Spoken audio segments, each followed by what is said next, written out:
Главная тема круглого стола – новое издание учебника по истории Абхазии 10-11 классов, авторами которого являются Станислав Лакуба и Олег Бгажба. По мнению сопредседателя общественной организации Айтейра Леонида Лакербая, отдельные разделы учебника исключительно ангажированные. Автор дает сугубо личностные оценки. Абсолютно уверен в нескольких моментах. Первый – год, всего лишь год, прошедший событий, с момента событий мая 2014 года, слишком малый отрезок времени для объективного осмысления и оценки произошедших и происходящих событий, а их до мая 2015 года было немало, причем разных. Почему говорю 2015 года? Мая – последняя дата, которая отмечена, это 15 мая 2015 года в этом учебнике. Леонид Лакербай отметил, что претензии не ко всему учебнику, хотя и в хронологии событий, по его мнению, есть издержки.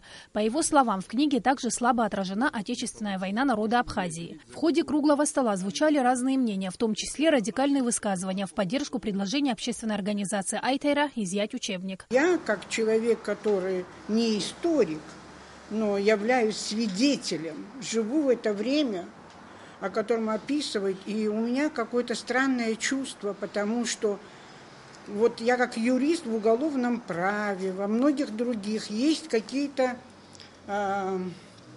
нельзя, вот в течение 20 лет нельзя говорить об этой истории, в течение там 50 лет. Ну, как скоропалительно давать оценку? Бгажба вчера, выступая, сказал, что это научная работа. И как она оказалась в учебнике, это другой вопрос. Кто является та комиссия, которая решала, нужно это вводить в учебник как главу или не нужно. По мнению участников обсуждения, события современной истории нашего государства описаны в спешке. Для полномасштабного и объективного осмысления оценок должно пройти какое-то время, считают участники встречи. Между тем, в поддержку авторов книги выступили историки, но с оговоркой, что главу, о которой идет речь, надо переписать. То, что произошло вчера, еще не история, говорит Валерий Бегвава.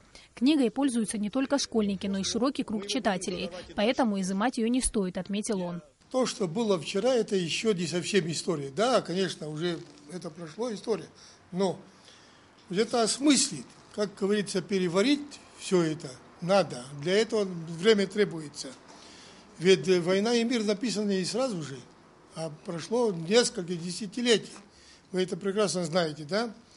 Вот, я бы, например, на месте авторов не стал бы вообще говорить ни одного слова после признания Абхазии. Участники круглого стола считают, что в параграфе, о котором идет речь, должна была быть отражена и другая точка зрения. Только в этом случае острота ситуации была бы сглажена, говорят они. На встрече предложили сформировать группу независимых ученых для издания учебника в новой редакции, в части, касающейся новейшей истории государства. Сима Аргун, Беслан Джинджоlia, Абхазское телевидение.